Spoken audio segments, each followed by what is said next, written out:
My name's Patrick Maxwell. I'm the Regius Professor of Physics, which is an old word for medicine in Cambridge. And I'm really delighted to introduce you to the first of the Cambridge Conversations for 2024.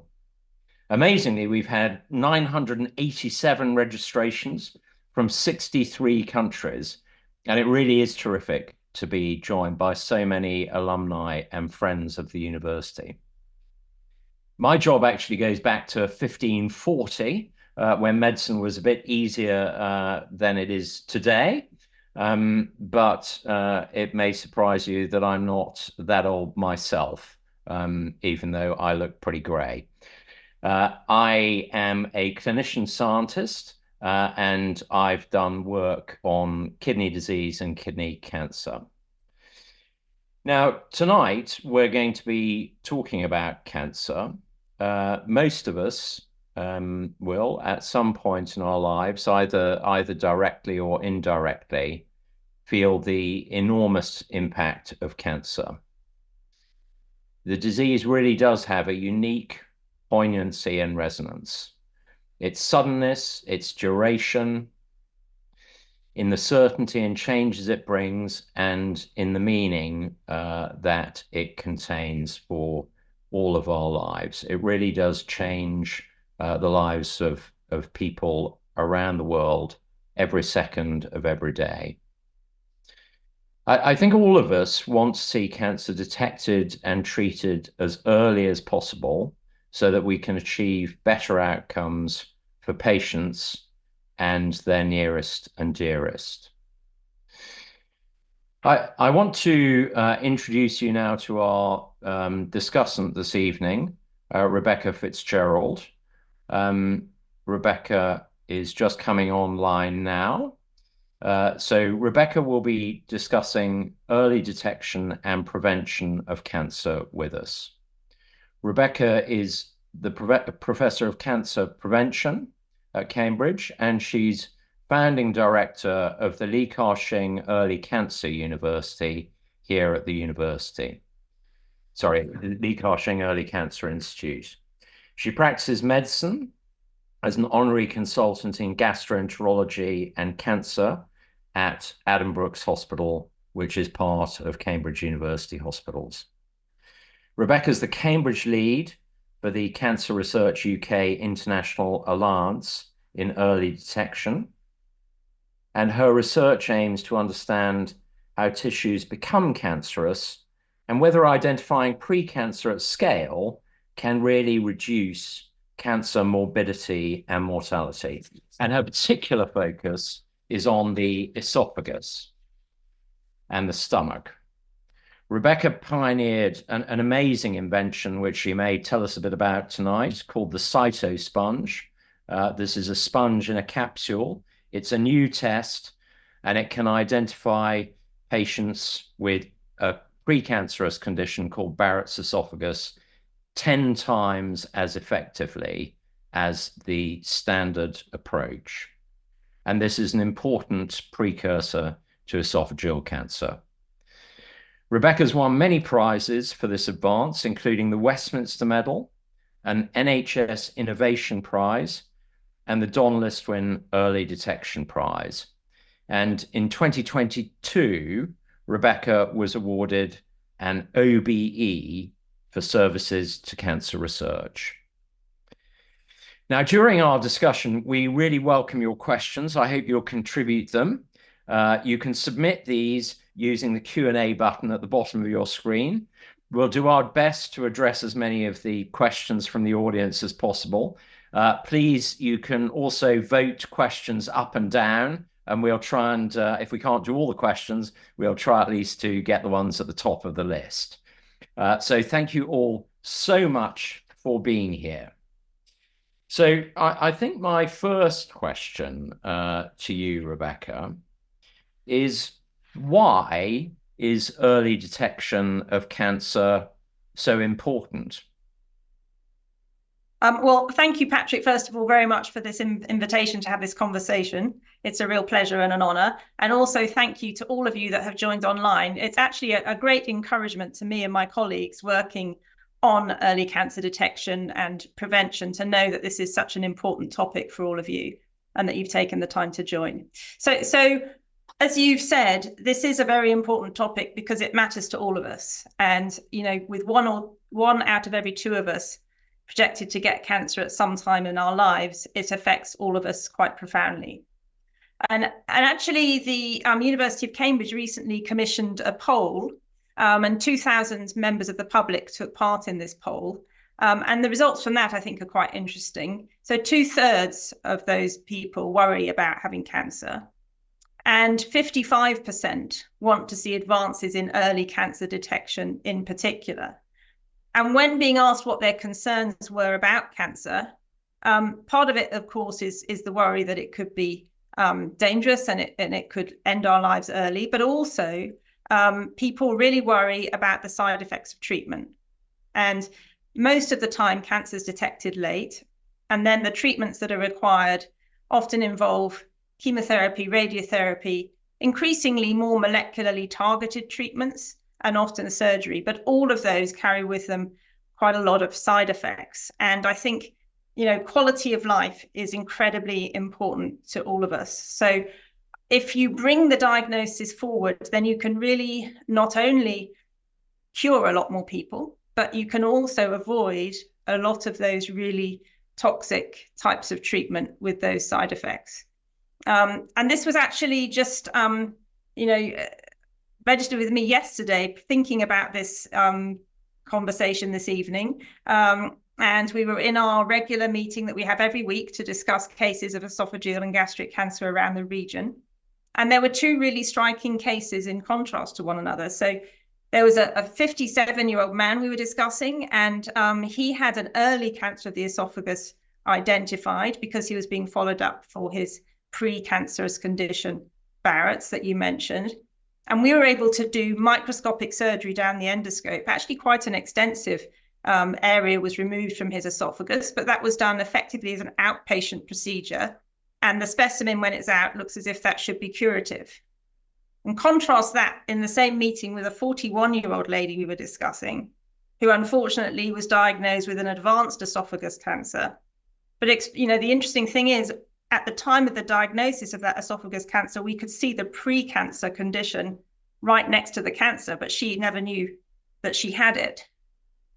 So, you know, we see the kind of the two sides of this coin. So we know in our practice day on day that earlier diagnosis really transforms outcomes. And furthermore, these pre-cancerous conditions are there for years before the cancer develops. And that's something we've learned relatively recently, that, you know, cancer evolves. It's a kind of Darwinian process of competition going on in our tissues, and it takes years and even decades to develop. So, you know, we do therefore have the opportunity to find it earlier if we know how to do that.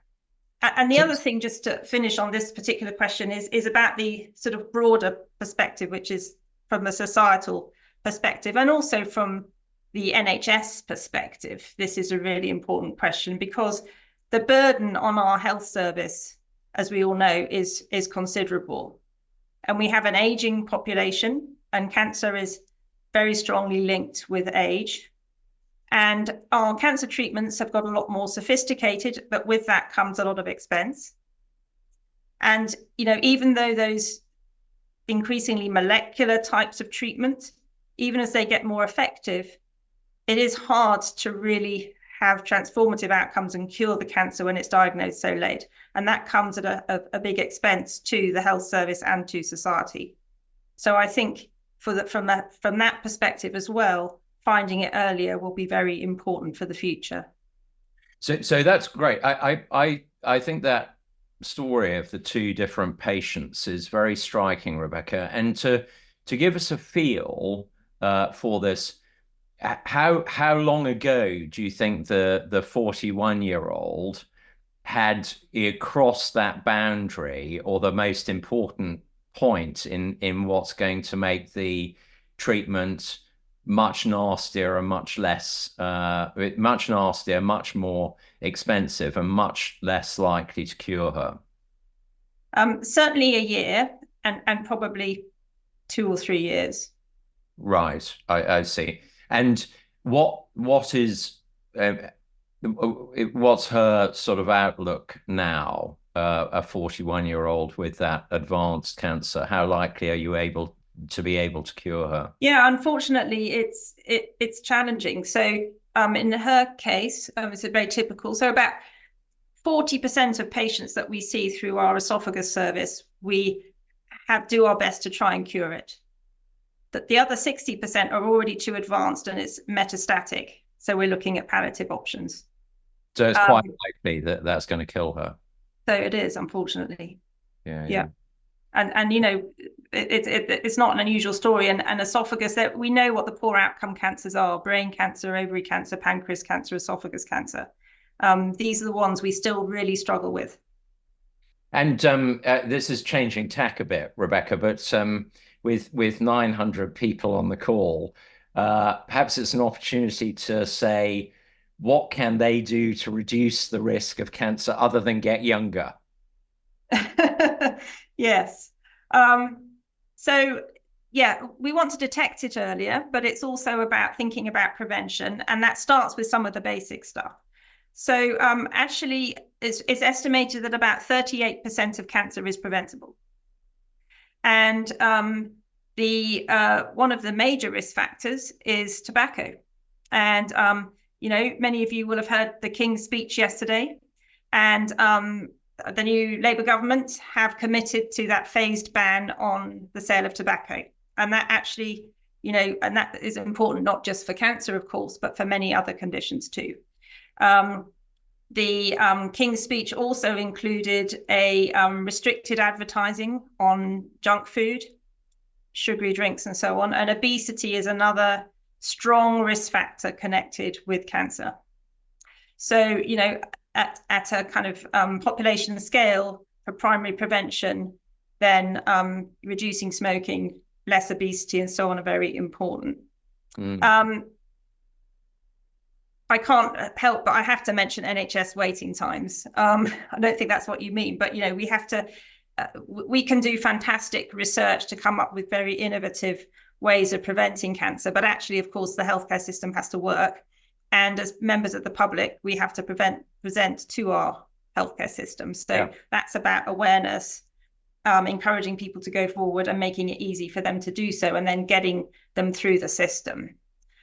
But there are also much more innovative things, of course, that are coming down the track. And we're getting better at detecting cancer, and we might go into that in a little bit in how that's really advancing. But it's not just about detecting it, it's about preventing it. And with that comes understanding the biology, understanding how it actually is that these pre-cancerous changes can become cancer. Because actually, another very important point to make is that many of these very early lesions never do anything. So as we all age, we increasingly get, you know, moles on our skin and various things that we might start worrying about. And a lot of these just a normal process. And for many of us, that's the body will still cope with those things, and the immune system will mop them up and so on. So we need to understand the biology that is the determines that kind of segue between being benign and really being on a course to be malignant, and then to use that understanding to know not only how we detect it, but how we can intervene early and stop it doing anything. And that might mean making new medicines and even vaccines. So cancer vaccines are a really exciting topic. We've all become very familiar with vaccines and the way they work because of COVID. And cancer vaccines are being introduced now currently to stop cancers coming back. So there's the new exciting big study being launched in colon cancer, which is a collaboration between the NHS and the company BioNTech, who are also the leaders in some of the COVID vaccine work. And there, because cancer is effectively a foreign cell in the body that the immune system recognizes, you can, if you know exactly what that cancer is made up of, you can start to target it and develop a vaccine to try and prevent it coming back. So one question arises is, could you bring that even further earlier in the course of cancer and design a vaccine to prevent cancer. Now, this gets more complicated to do because, you've got to know what the vaccine is targeting. But there are certain kinds of risk factors for cancer, particularly this is in inherited, so slightly rarer cancers often. Many people will be familiar with the BRCA gene mutations for breast cancer, which is one of the most well-known ones, but there are actually an increasing number of hereditary cancer syndromes recognized. And as we understand exactly what those mutations are and how they present on cells, it's not it becomes in the realm of the possible to start bringing those kind of technologies early. And many of the biotech companies and pharma as well, large pharma, are getting very committed to thinking about how they bring their medicines further earlier in combating cancer, rather than just waiting for symptomatic late-stage disease. So I think in the future, we will have much more sophisticated ways of intervening early. But going back to the start of this conversation, one of the things we all fear is side effects from treatments. So if you're bringing your treatments much, much earlier for people that may not have symptoms yet, then of course those treatments need to be very, very well tolerated and not cause you a lot of side effects. Otherwise, of course, then you're really not solving the problem. Yeah, absolutely. And just going back to this thing about the vaccines, it is, as I understand it, it's a very different approach, isn't it? Because when we're trying to stop cancer coming back, that is a personalized vaccine to that particular cancer, which has evolved in its own way in that patient. And that wouldn't work as a preventative vaccine, would it really? That's correct. But for some, just give you, like the BRCA gene mutations and other hereditary mutations, we know what that gene fault is, and then we can understand what the proteins are being made that are abnormal. And so in that sort of context, you may be able to actually be proactive, but it isn't as straightforward. You're right. Yeah. And I guess one of the triumphs has been the cervical cancer vaccines for HIV. Yes, it might be worth saying a bit about that. It is, and that's a special case, and that's a vaccine in a traditional sense, because for that particular cancer, we understand exactly what causes it now. We didn't in the early days, but we now know that it's the HPV virus, and because it's a virus causing the cancer, you can therefore vaccinate so that you don't get the viral transmission, and do that in children. And this is a cancer that the WHO, strives to completely eliminate, which is an absolutely extraordinary development. And that's been gradual, going from, achieving a reduction in cases through cervical smear screening. So it's one of the great triumphs for screening, and then understanding the biology and realizing that actually we can vaccinate. So I think that is a really fantastic example of where you can really make progress. Now, it's not going to be that straightforward across the board, but we're also understanding more about infective causes for cancer beyond the HPV virus. So, and so it's a very broad, question, which might almost be impossible to answer. How early do we want to detect cancer? I mean, it's quite difficult, isn't it? Because you've said that it's a long road from being a normal cell to a cancer cell. Where do you want to? That question is absolutely pivotal. So any of us in this field, this is the holy grail, if you like. This is the thing we worry about, because the more exquisitely sensitive our technologies get, the better we are at detecting things earlier and earlier. And we need to find the sweet spot between finding it just early enough that we're in time, but it's something that we do need to know about and we want to do something about it, versus, starting to find more and more incidental things that are actually never going to be of any consequence. And so that's when people start talking about overdiagnosis. So it's the wrong diagnosis. You found something, you've correctly identified it. But actually, it's only going to cause worry, and you might then start putting people through unnecessary tests. So that's the PSA test for prostate is a classic example of this, where it became clear that it isn't such a good marker, and so you can start finding raised PSA for some men who will never have a problem with their prostate. That's going to be an issue for them in reality. So yes, it's really key that as we get more and more sensitive technologies, it goes back to understanding the biology to really define that tipping point between it being just finding something there you don't care about and actually needing to do something about it. And that's what in the business we're all very, very busy concentrating on, because you really need to understand the disease and use your technologies really well with the right powered studies. So you need big studies to do this well, to really start understanding the difference between the benign stuff and the truly consequential stuff. And you need to know what you're going to do about it when you find it. It's very important. It's quite topical for me because I really thought very carefully about whether to get my PSA tested or not after a couple of close friends have developed prostate cancer. I decided to have it done. Did you?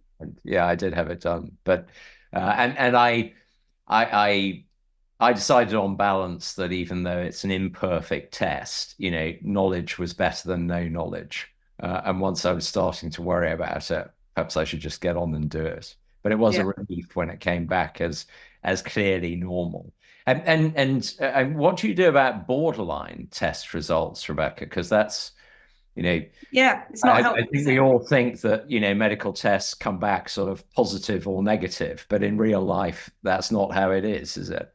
Yeah, so often you end up repeating them and then you have uncertainty. So that is all part of what it comes with.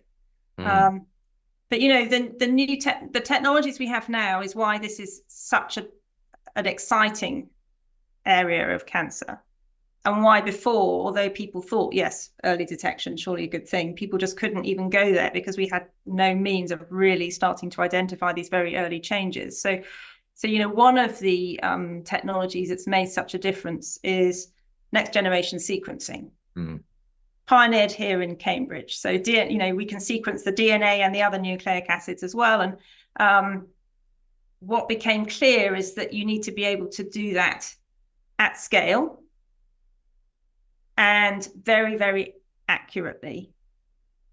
Because as soon as you start looking for very, very tiny changes, unless you've got a very accurate test, if you've got some errors in the sequencing, which all the early machines had, then you really can't distinguish what's true from what's false. And so the next generation sequencing technologies, pioneered by Cambridge scientists, Shankar Balasubramanian, David Klenneman, have really enabled this. Because you have to be able to, find really, really small changes. And then we've realized that actually testing more than once is incredibly helpful. So a single snapshot can be quite hard, but actually if you've got several time points, particularly in blood, this is very feasible now.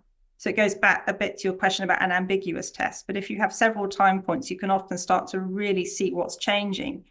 And data from Jamie Blundell, who's one of our group leaders in the Early Cancer Institute, has been doing some beautiful work on this, finding that for patients at risk of acute myeloid leukemia, you can find changes up to years in advance. But by having longitudinal data from serial blood samples, you can really start to spot the changes early.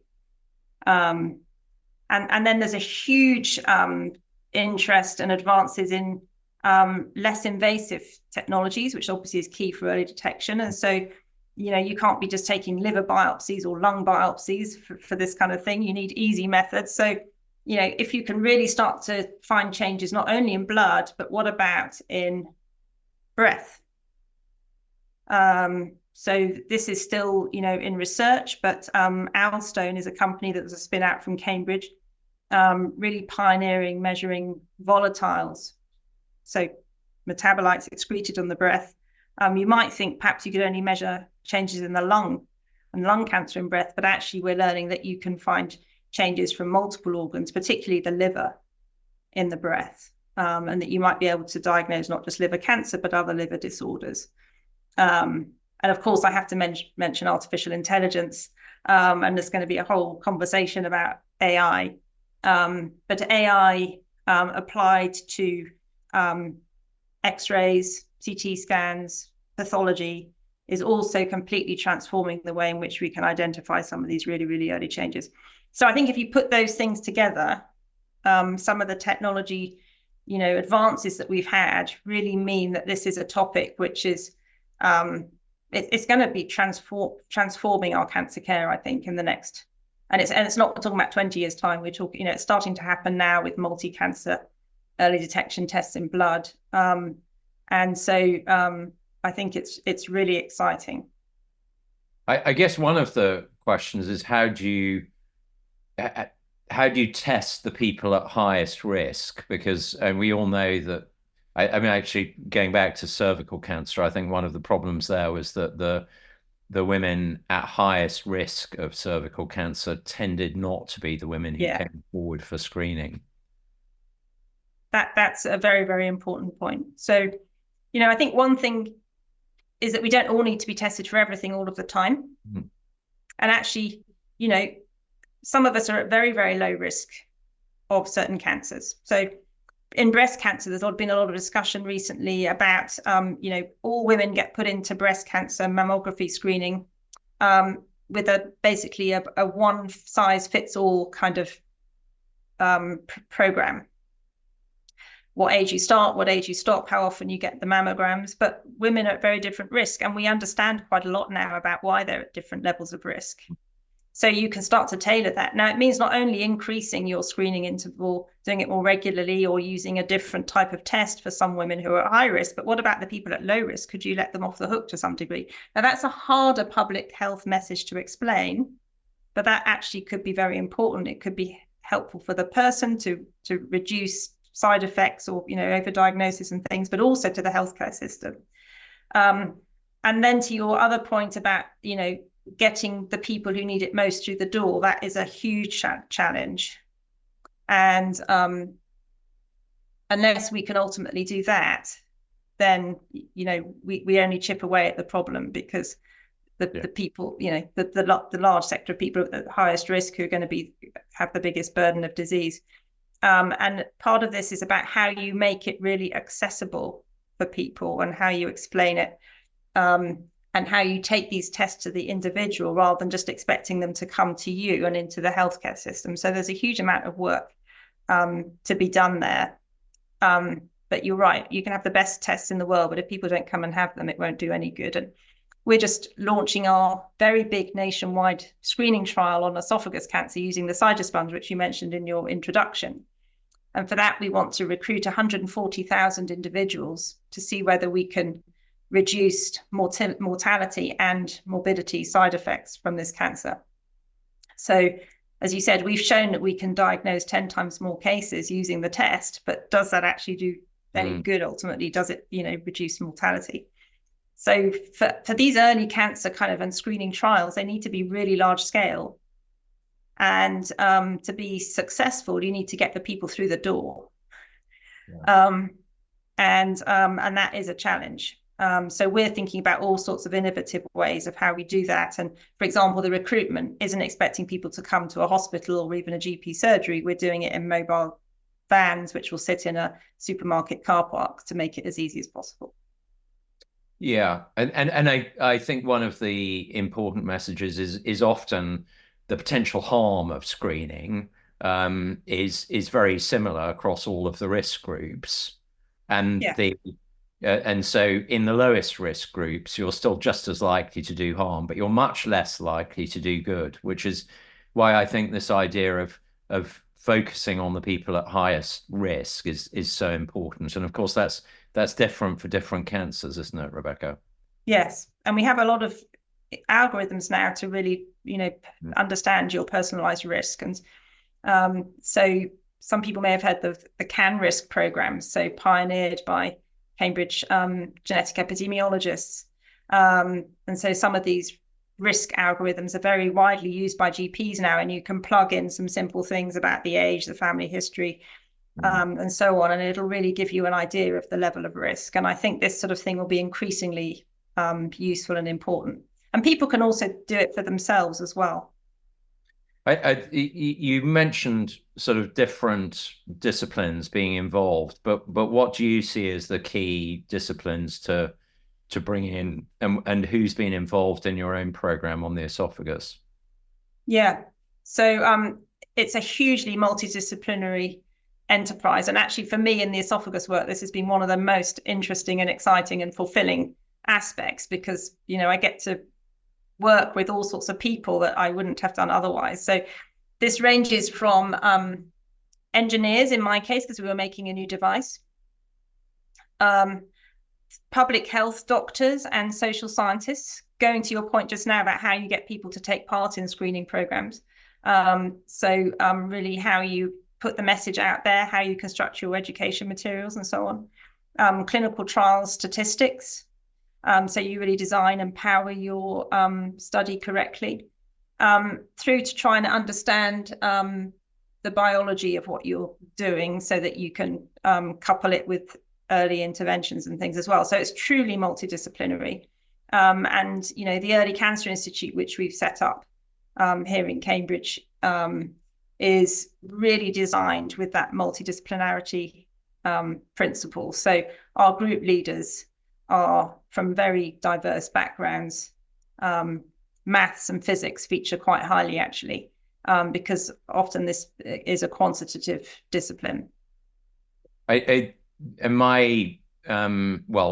of the most exciting things over the last year was the really rather substantial philanthropic donation we got to support the Early Cancer Institute. Yes, one of the key things is just how much difference philanthropy can make in cancer research, isn't it, Rebecca? No, it's a nice chance to say publicly thank you. So the Shing Early Cancer Institute, this will enable us to completely refurbish and redevelop this building, which, it's not historic like some of the Cambridge University buildings, but it's 25 years old, and actually science has changed a lot in 25 years. And now a lot of the science we're doing isn't at a wet laboratory bench, it's at a computer with big data. And people don't want to be sitting next to a wet laboratory scientist with a noisy freezer next to them. So we do need to reconfigure the building, and also collaborate. It's team science a lot of the time. So you need to have the environment right for team science. So we're really excited about this refurbishment. We're actually moving out of our building in a couple of months' time. That will be a little bit painful to keep the science going, but in a year's time, we'll have a transformed building, which will also help us to recruit, actually. So you can't recruit top people if the environment isn't very good.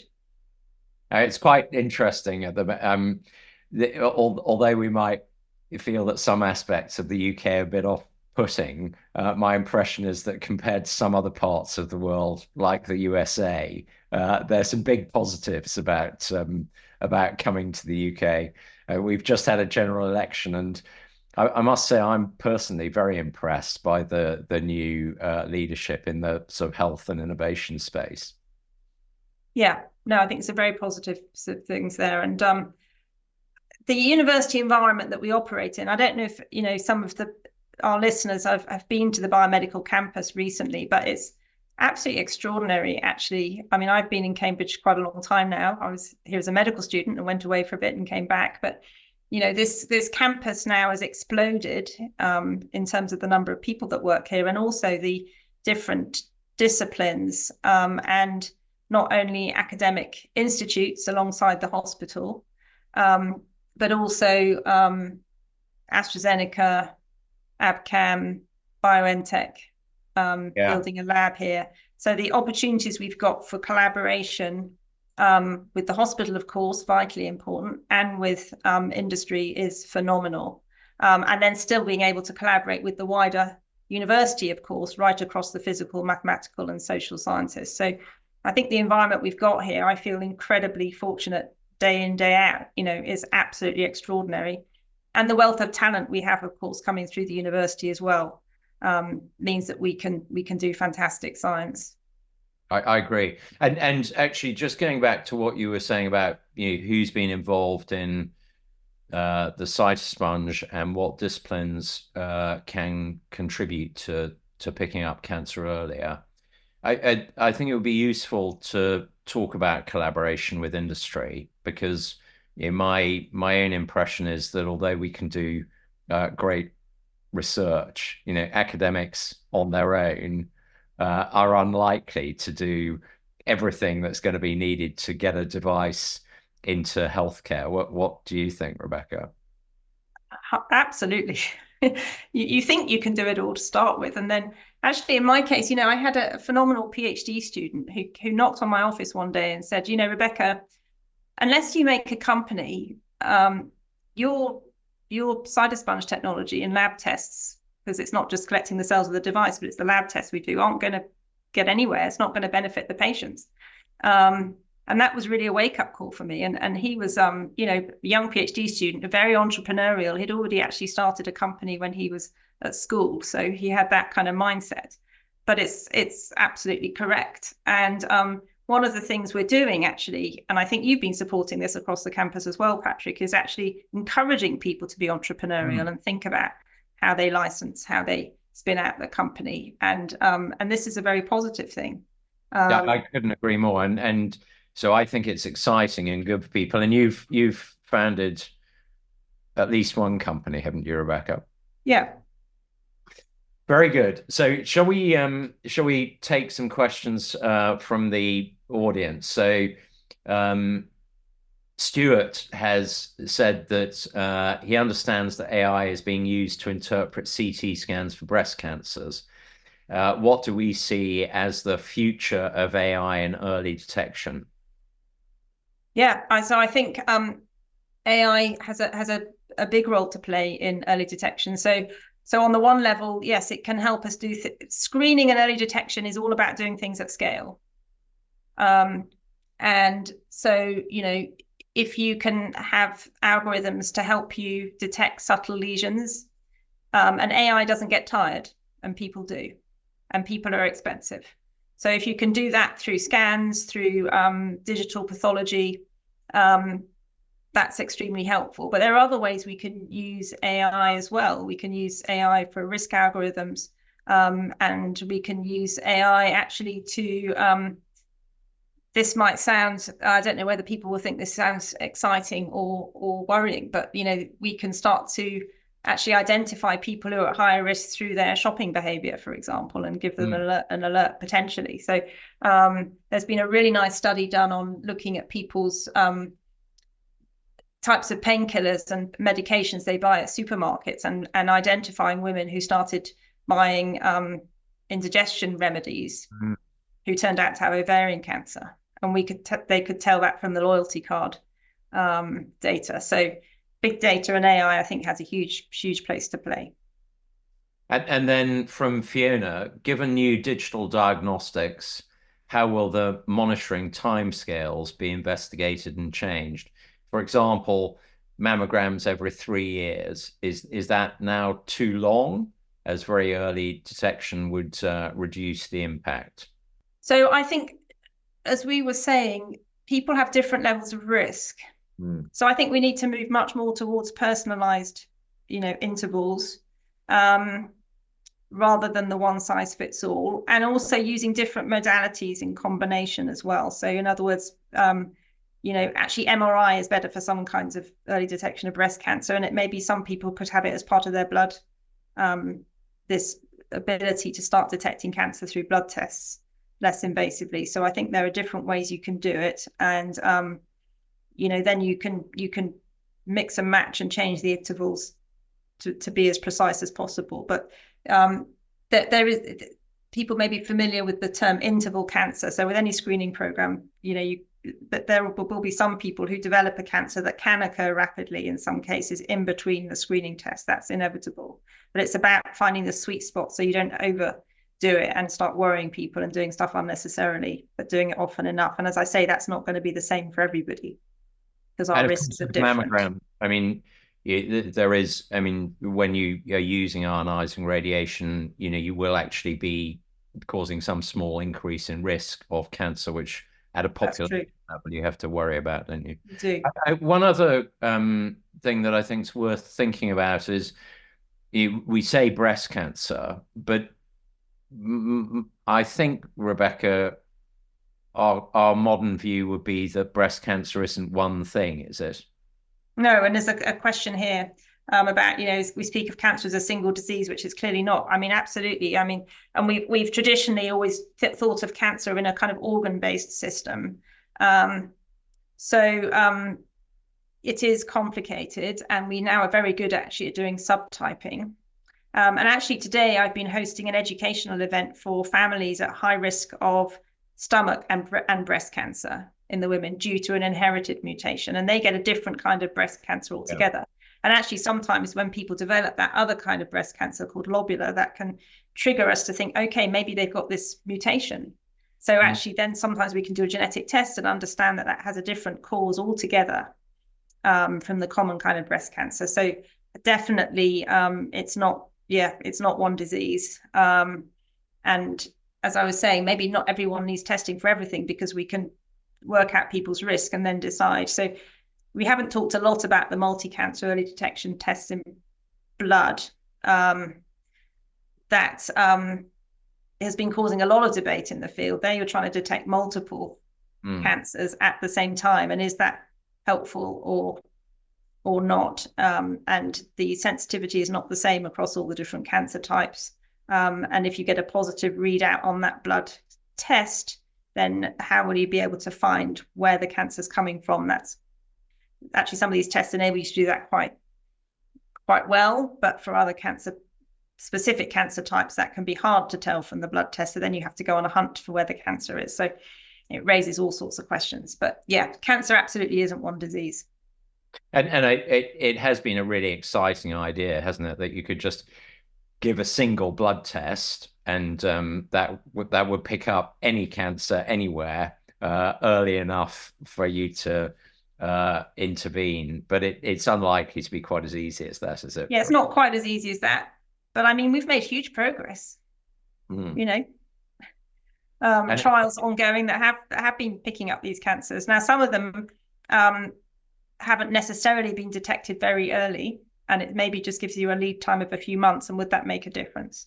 So that's the challenge with these blood tests. So for esophagus cancer, for example, that is being detected in some of these blood tests, most of the time it's not early. So the sensitivity of the test to pick up the very early cancer of the esophagus, for an example, is only about 12% at stage 1, which is when you want to really get it. Yeah. So there's a way to go. You touched on this question from Liz, but when there are multiple cancers in a family, at what point is testing for an inherited genetic predisposition to cancer like a BRCA mutation the right thing? Yeah. So I think one of the things that is changing is that increasingly doctors are asking that question. Yeah. Which seems obvious, but actually often it wasn't really done. And also the public are getting more aware. So if you notice, a clustering of cancers in the family and are not sure, it's better to go and ask. And it's very, you can get a referral to a genetic counselling service, and genetic service will take a very detailed family history, and they'll understand which things really group together and could have a familial risk, and when it would be appropriate to test for a mutation. So I think always better to check it out, because of course there are implications for multiple family members in that case. So it's not just for you, but it's looking after the wider family. Yeah, and I think it does merit careful discussion, doesn't it? Because again, it's one of these interesting things that you might think, well, why not just do a BRCA test on everyone with breast cancer? But actually, again, that isn't the right thing to do unless there is a good reason to do it. Otherwise, again, you can end up doing more harm than good.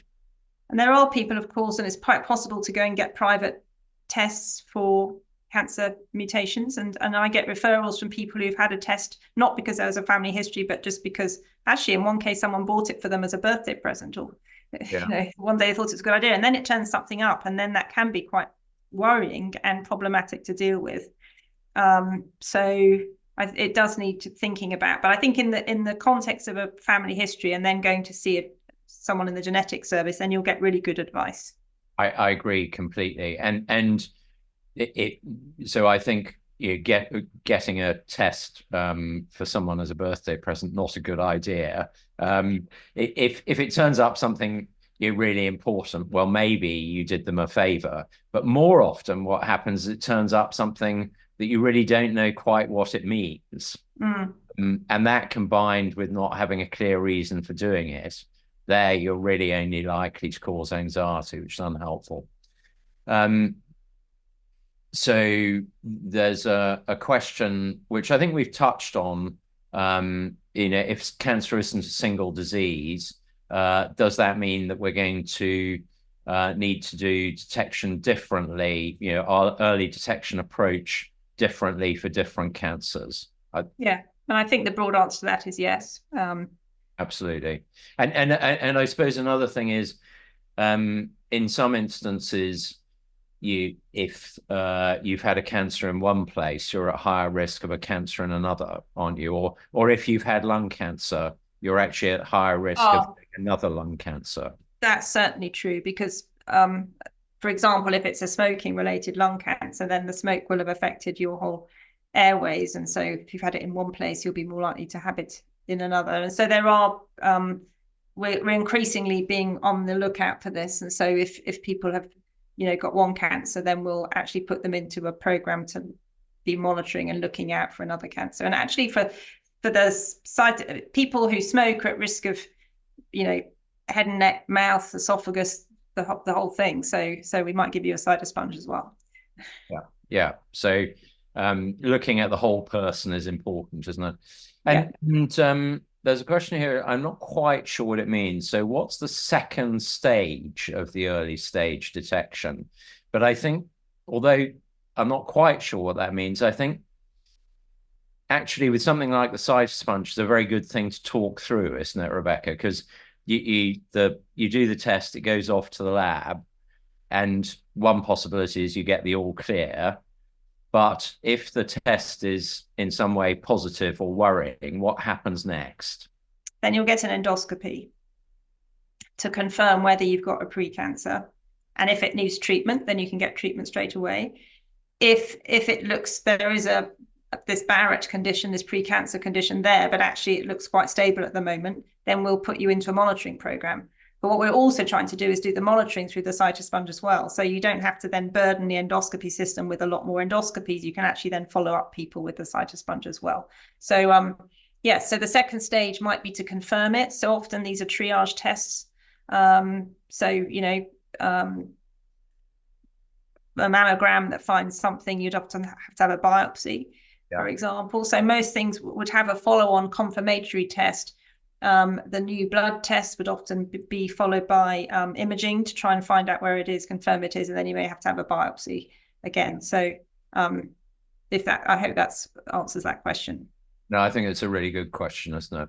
And obviously the pathway is different for different kinds of cancer, isn't it? And actually putting together that pathway in the right way is all part of how you think about it, because as you've explained, I think really clearly, Rebecca, this isn't a matter of a single test that solves the problem. You have to think about every aspect of how the patient's, who is it you're trying to get to? What are you going to do as the initial test? What are you going to do with that information in all the possibilities of how it will come back? What the next test is, how quickly those things should be done.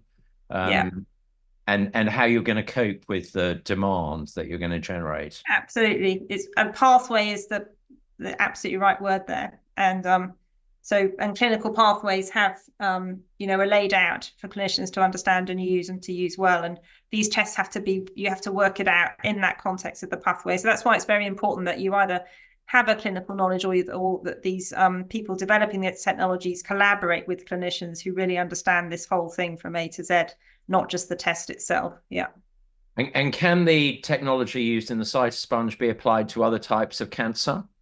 For early in the esophagus, there are more than one type of cancer. Yes, it's really an esophagus test. It does sit in the stomach before we withdraw it. And actually, we're doing some research now to see if it also collects juice from the stomach, and it might tell us something about stomach cancer. But it's for the top end. You know, you swallow it down. Can you put sponges and brushes in different places? You can, but they need deploying in a slightly different way. Yeah, and it does need to be, I mean, we need gravity in a swallow in our case. And it takes an awful lot of design to get it right, doesn't it? And then there's a really good question here. Do we have enough support to bring forth our research, well, to do the research and to commercialize it? So do we have enough support, Rebecca? I would say no, but I think it's improving, and I think it's something we need to really work on as a clinical school on a biomedical campus. And so it's not easy. Actually, that's a whole nother, set of things you have to consider. And as academics, we're taught to do science, and as clinicians, we know how to treat patients. But commercializing is a whole nother thing. So you have to do it in, with advice, with mentorship, bring people in who know how to do it, or license it to a company. I think gradually we're trying to provide some of that support and know-how to make it easy for people. So there's a whole set of work going on the biomedical campus to demystify some of that and encourage it. And we have, our tech transfer, Cambridge Enterprise, for example, Cambridge Innovation Capital. And so a number of ways that we can support people in doing that. And I get that there's an even wider question on financial support for the research and investment in the companies. So yes, Cancer Research UK is a fantastic partner. I mean, the amount of so all of it is grants that we apply for, but I think one of the reasons why Cancer Research is so effective in Cambridge is that we have this brilliant national charity which provides really excellent support. Yeah, they both fund the research and they support the commercialization as well. Yeah. And it may be a good moment just to mention the Cambridge Cancer Research Hospital, which people may have heard about, because that will also provide support, I think, for people to get their inventions right the way through to the patient. So the idea is to start, really bringing the research and the clinical care together for the cancer patient. And as part of the Cancer Research Hospital, we're actually going to have dedicated space on the top floor for an early cancer institute clinic. And this is quite innovative, that the idea that in a hospital we'll have people that don't have cancer, that we're trying to understand all the things about screening, about using new technologies for early detection in pre-symptomatic people or people at high risk, might be relatives of the patients in the hospital, but actually trying to understand how we do early detection and prevention really well in a health service. I guess another important question is sort of why Cambridge and why universities? Well, as we were saying, Cambridge, now we have the hospital, the institutes, the industry all juxtaposed. So it's absolutely the perfect setting. And we have our own, the hospital is kind of unusual in that it's both tertiary referrals, world-class, super rare stuff, as well as being a district general hospital and serving its own population. So that also lends itself very well to this kind of research, and then drawing on the wider university.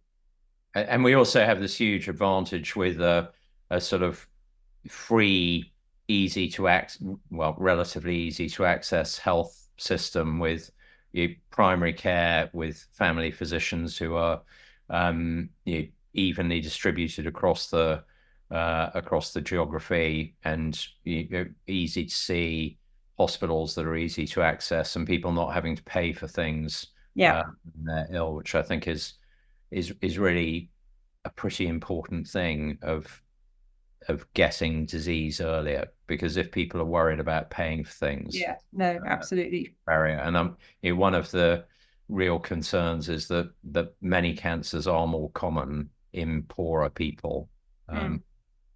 There's a question here about which cancers we see the highest need for early cancer detection method, and it is, as you say, some of those cancers which are really occurring in disadvantaged people, but also the ones with really poor outcomes, so brain, ovary, pancreas, are high up there.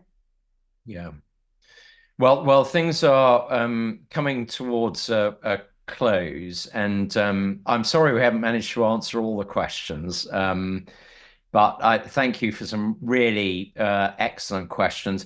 I mean, actually, if you put your email address in, Rebecca and I will try to send you an email with an answer to your question if you would like to put it to us that way.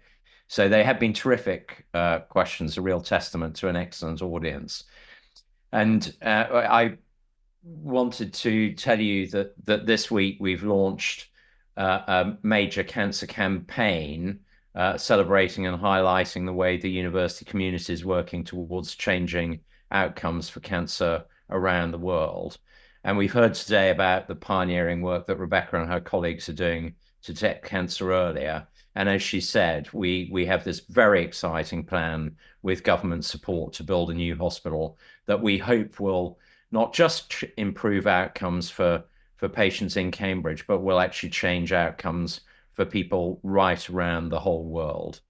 And if you're interested in hearing more, there's a dedicated cancer hub with information for you about Cambridge's research and what we're doing.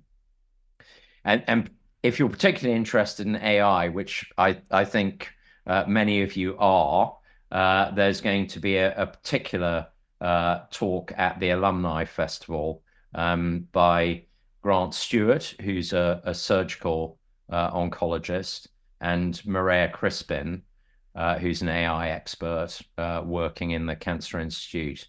And they'll discuss how AI is changing the way we study and treat cancer, from new screening paradigms, which we've touched on here, to data integration models and to personalizing treatments. And so I'd like to say a real thank you to Rebecca for a fantastic discussion. I always learn a lot from you, Rebecca, and I think we're fortunate to have you with us in Cambridge. And the institute that you are leading is one of the most exciting things on a very exciting campus. So thank you so much, Rebecca. And finally, thank you to our audience. There is a poll where you can tell us what you thought of it, and we will take that very seriously. So we'd be very grateful if you'd take a minute or two just to fill in that poll. And thank you so much for an excellent evening. Thank you all. Thank you, Patrick, very much.